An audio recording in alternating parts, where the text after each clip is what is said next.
Tropigas, la llama que rinde más. Presenta.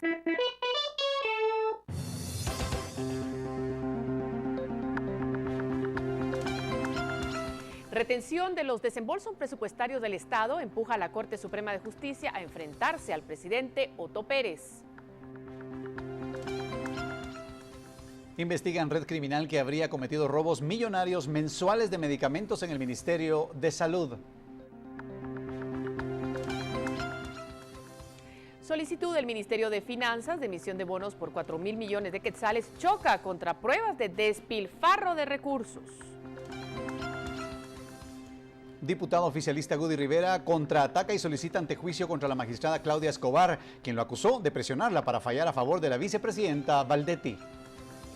Los tres huitecos reciben galardón nacional en reconocimiento a su trayectoria de éxitos en la televisión, el teatro y el cine.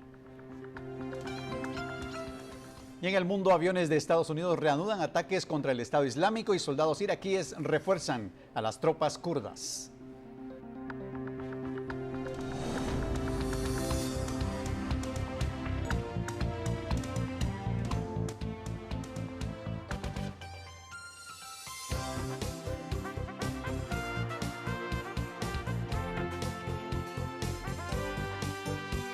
Esta es la emisión estelar de Noticiero Guatevisión con María Luisa Gómez y Emilio Gracias. Tropigas, la llama que rinde más. Buenas noches, gracias por estar con nosotros en esta tercera emisión de Noticiero Guatevisión. Hoy es noche de miércoles y tenemos un invitado especial. Claro, sí, un invitado. Buenas noches, María Luisa. Y bueno, sí, un invitado muy especial que, por supuesto, como todos los miércoles, tenemos a alguien que nos puede ayudar a agarrar un poco de criterio. Buenas noches, licenciado. ¿Cómo está usted en esta noche? Muy bien, gracias. Y gracias por tenerme aquí con ustedes.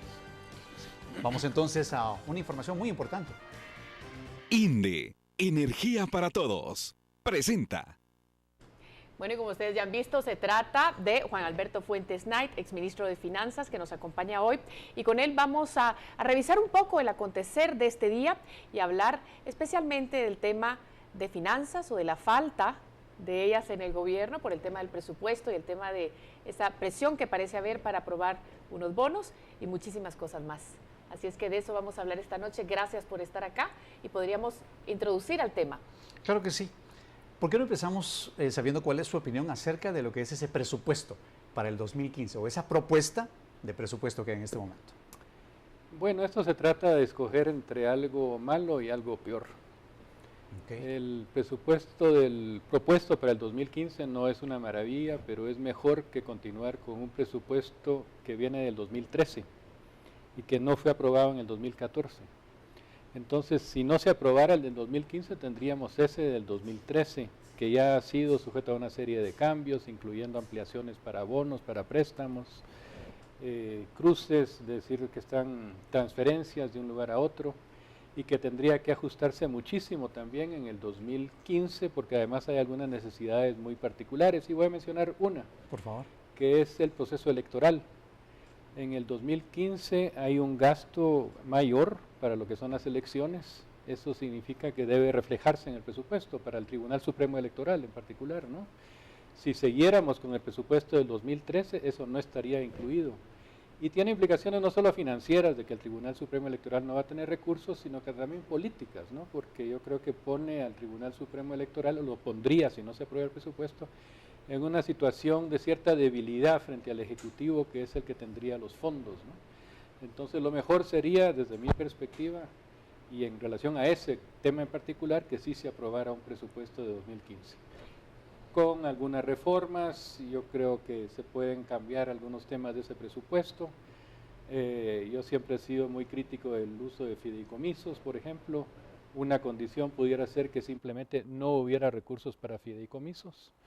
Otra crítica importante que se le ha hecho al uso de las finanzas actualmente es el que se acude mucho a gastos de excepción, acudiendo a que hay un estado de excepción para no hacer concursos públicos, ¿no? Y entonces simplemente se escoge a un proveedor y eso puede dar lugar a todo tipo de gasto excesivo. Entonces, una manera también de evitar ese exceso es limitar muchísimo ese tipo de gasto de excepción, ¿no?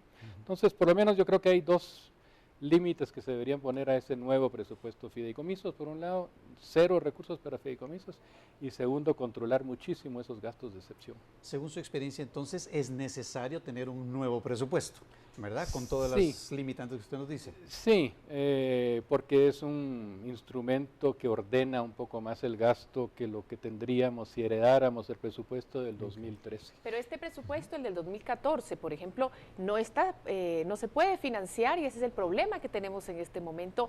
Y hay una crisis, al menos eso es lo que registramos nosotros diariamente, una crisis en el Estado porque no hay dinero.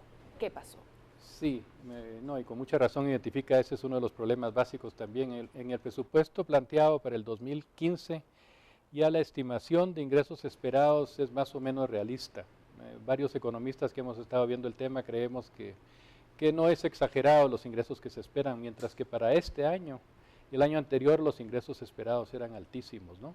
Y eso es el origen de esa brecha que hay entre un gasto que se justificó con base en estos ingresos que eran muy altos, ¿no? Demasiado altos, y los ingresos que realmente entraron, que son mucho menores, ¿no? Es como un hogar que uno hace un tremendo gasto esperando que el salario que le van a pagar a uno va a ser altísimo y al final de cuentas le pagan a uno un salario bajo, ¿no?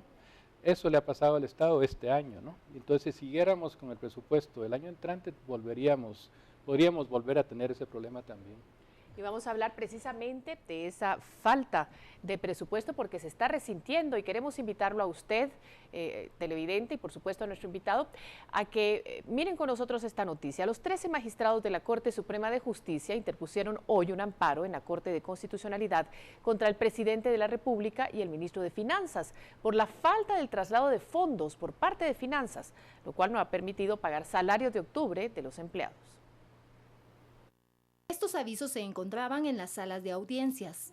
En la misma explica que los magistrados en pleno extraordinario tomaron medidas emergentes para poder cubrir los pagos de más de 10.000 trabajadores del organismo judicial, que corresponde a octubre.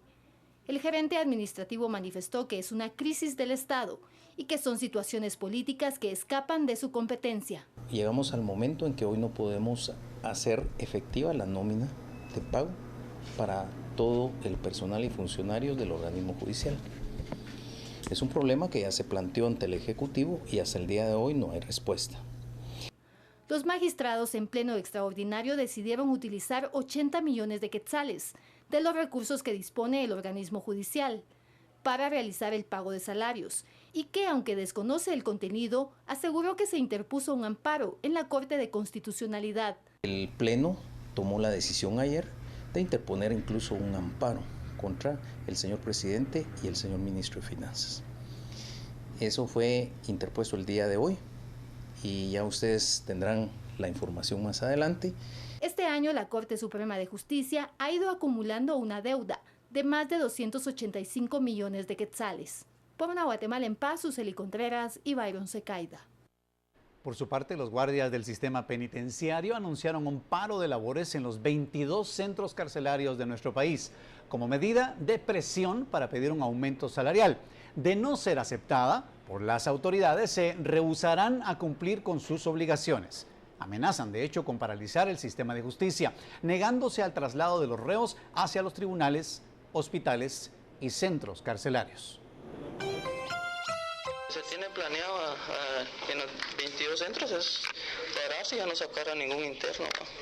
Es decir, sería un paro de labores, una huelga prácticamente. Ajá, y hasta que tengamos una respuesta positiva, se va a comenzar las labores otra vez. ¿Y conlleva esta huelga no habría traslados de...? No había traslados, salía a ningún lado, hospitales a ningún lado. ¿A partir de cuándo? Esperando que caiga el depósito porque aún no nos han depositado. Bueno, estamos viendo en estas noticias que no hay recursos y mucha gente incluso dice que esto es una estrategia. ¿Será una estrategia para que se aprueben esos bonos del Tesoro que se quieren aprobar por parte del gobierno y financiar este presupuesto que no tiene plata? ¿O realmente ya no damos más? ¿Cuál es su opinión? No es fácil la respuesta. Yo creo que sí hay un problema de escasez. Es decir, se hicieron estimaciones de ingresos demasiado altas y el gasto entonces, tomando en cuenta esas estimaciones, ¿no?, es demasiado alto, o ha sido demasiado alto. Entonces ahora sí hay una brecha, ¿no?, entre ese gasto que se mantiene y el ingreso que no se dio. Pero también hay un problema de mal uso de gasto, ¿no?, de recursos. Y hay muchas acusaciones de corrupción, hay evidencia de corrupción. Entiendo, hay problemas con el tema de la salud en particular, que se han usado muy mal los recursos en esa área. Entonces creo que sí uno puede pensar que hay algo de aquí de estrategia para presionar, para sí tener ingresos suficientes para cubrir gastos, pero donde esos gastos no necesariamente se justifican todos, ¿no? El tema es estimar cuántos de esos gastos realmente se necesitan, ¿no? Yo soy de la opinión que los 4.000 millones, por ejemplo, es excesivo, ¿no? Yo creo que es demasiada la cantidad que se está pidiendo. Pero sí hay evidencia de que en varias instituciones del Estado no hay suficientes recursos para pagar salarios, ¿no? Ya son muchas las instituciones, ¿no? Y yo creo que sí, a la luz de la dinámica que hay de gastos, sí es un problema mantener ese gasto sin los ingresos. Entonces, de alguna manera hay que buscar algunos recursos adicionales, ¿no? Entonces, no admite una respuesta así simplemente decir, sí, yo estoy a favor, no, yo estoy en contra, ¿no? Aunque desde una perspectiva política sí hay gente, algunos diputados que están asumiendo esa política, ¿no?, de esa posición de decir, no, yo estoy en contra porque yo estoy en contra del gobierno y simplemente me limito a eso, ¿no? O yo estoy a favor porque yo quiero quedar bien con el gobierno y ya está. Pero no, aquí entra el tema de las condiciones, ¿no?, y de ver cómo esos recursos realmente se utilizan para garantizar ese faltante de recursos que hay. Y ojalá se pudiera, yo soy un poquito escéptico, evitar también corrupción con esos gastos adicionales, ¿no? Pero es un tema complicado, no es tan fácil. Hablemos un poquitito de lo que usted mencionó en este momento. Algunos políticos que están contra, ¿verdad?, de que el gobierno apruebe eso, porque están buscando, dicen algunos o opinan algunos, un golpe político preelectoral, por decirle de esa manera. ¿Qué opina usted? ¿Qué efectos tendría ese golpe político? Sí, creo que hay dos. Hay unos que están a favor de darle un golpe político y hay otros que están a favor del gobierno, de sacarlo, de aprobar los bonos, ¿no?, para también obtener favores políticos, ¿no?, incluso favores económicos, ¿no? Hay todo un problema aquí de sobornos, de un mercado, ¿no?, de votos, que yo creo que también hay que tomar en cuenta. Incluso hay algunos de los que están oponiéndose que temen que sean acusados de que al estar a favor los acusen a ellos de ser sobornados, de haber sido sobornados por el gobierno, ¿no?, de que recibieron dinero del gobierno, ¿no? Entonces hay toda una dimensión aquí que ya no es técnica, ¿no?, que es política, ¿no? Yo estoy en contra del gobierno porque no quiero que me acusen de que a mí me pagaron, que a mí me sobornaron, ¿no? O yo estoy en contra del gobierno porque lo quiero golpear y entonces así me va a dar réditos políticos a mí, ¿no? Y vamos a continuar hablando de ese importante tema, sobre todo el tema de los bonos, bajo qué condiciones podrían estos aprobarse y mucho más, pero vamos a hacer una pausa y regresamos con eso y más. INDE, Energía para Todos, presentó.